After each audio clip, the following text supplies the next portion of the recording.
என் அப்பனே கணேசா, குரு பிரம்மா குரு விஷ்ணு குருதேவோ மகேஸ்வரா, குரு சாட்சத் பரபிரம்மம் தஸ்மை ஸ்ரீ குருவே நமக.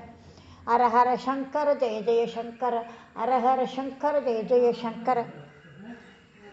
பெரியவாளோட கதை படித்ததில் ரொம்ப பிடிச்சிருக்கு. அதை நான் உங்களோட பகிர்ந்துக்கிறேன். ஸ்கிப் பண்ணாமல் நீங்களும் கேளுங்க. ஒரு மார்கழி மாதம். அப்போ எனக்கு 11 வயசு தான். அப்பாவுக்கு உடம்பு முடியல. அதனால் நான் மட்டும் பள்ளிக்கூடம் விட்டதும் 12ஆம் நம்பர் பஸ்ஸை பிடிச்சி சமஸ்கிருத காலேஜுக்கு ஓடினேன். பெரியவா உத்தரவும் அனுகிரகமும் வேணுங்கிற அவசரம். பெரியவா கிணத்து மூடைக்கு பக்கத்தில் உட்காந்துருந்தார். மடுத்து மேனேஜர் கொஞ்சம் கண்டிப்பானவர். சட்டுன்னு உள்ளெல்லாம் விடமாட்டார். அவர் உத்தரவு இல்லாமல் உள்ளேயும் போக முடியாது. இருந்த இடத்துலையே பெரியவா ஒரு உதவியாளரை ஏதோ விகடமாக பேசின்னு இருந்தது காதில் கேட்டுது. என்னடா வெங்கட்ராமா, இன்னைக்கு எனக்கு மட்டும் தீபாவளியா? பணியாளர் ஒரு இளம் பிரம்மச்சாரி. கேள்வி புரியல. அவருக்கு பதில் சொல்ல திணறினர். புரியலையா? எதுக்கு இன்னைக்கு புது கௌபீனம் வஸ்திரம் எல்லாம் பழசெல்லாம் என்னாச்சு? சிரிச்சுண்டே கேட்டார் பெரியவா. பணியாளருக்கு கொஞ்சம் தைரியம் வந்தது. பழைய வஸ்திரங்கள் எல்லாம் எலி கடிச்சு கொடுத்தோ 2-3 நாளாக எல்லா இடத்தையும் ஒழிச்சுட்டு இருந்தோம் இல்லையா, அதனால தான் எலி கடிச்சு கொடுத்தோம். அதனால புது வஸ்திரம் கொடுத்துருக்கேன். அந்த எலிகள் எல்லாம் இம்சை பண்ணாதேங்கோ. அதிக இடத்துல நாம் இருக்கோங்கிறத மறக்க வேண்டாம். அதுக்காக சன்னியாசி பூனை வளர்த்த கதை மாதிரி ஒரு புது பிரச்சனையை கொண்டு வர வேண்டாம் அப்படின்னு சொல்லிட்டு சிரிச்சார்.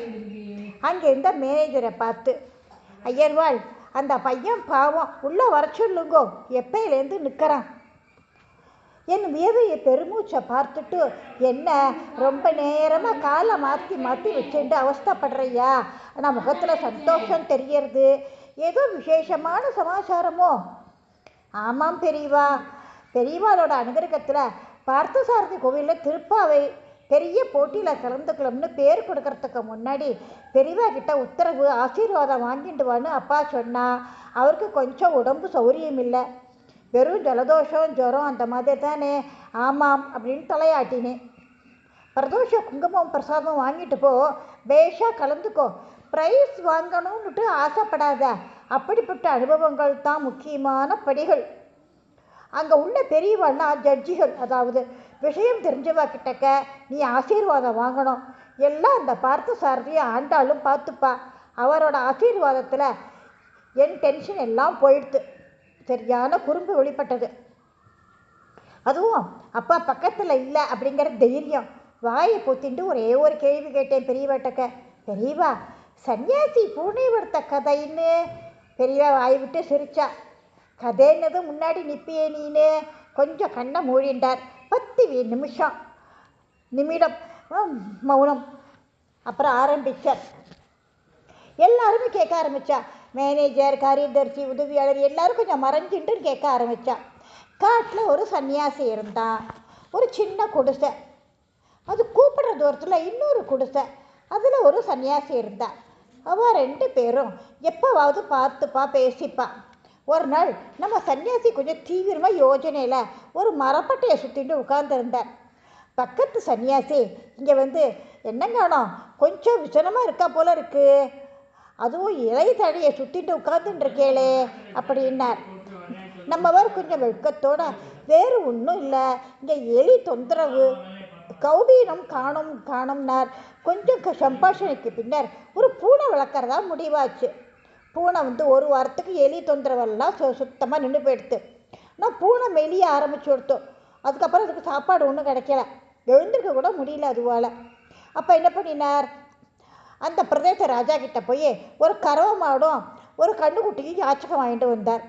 அடுத்த 15 நாளில் பூனை ஓடி ஆடி எலியை விரட்டி அடித்து விட்டுது. ஆனால் பசுவுங்கன்னு வெளியே ஆரம்பிச்சு கொடுத்தோம். ஏன்னா அதை கவனிக்கணுமே. ஆசிரமம் குடிசை சுற்றின இடமெல்லாம் ஒரே சாணிமயம், கொசு, கடுமையான நாத்தம்.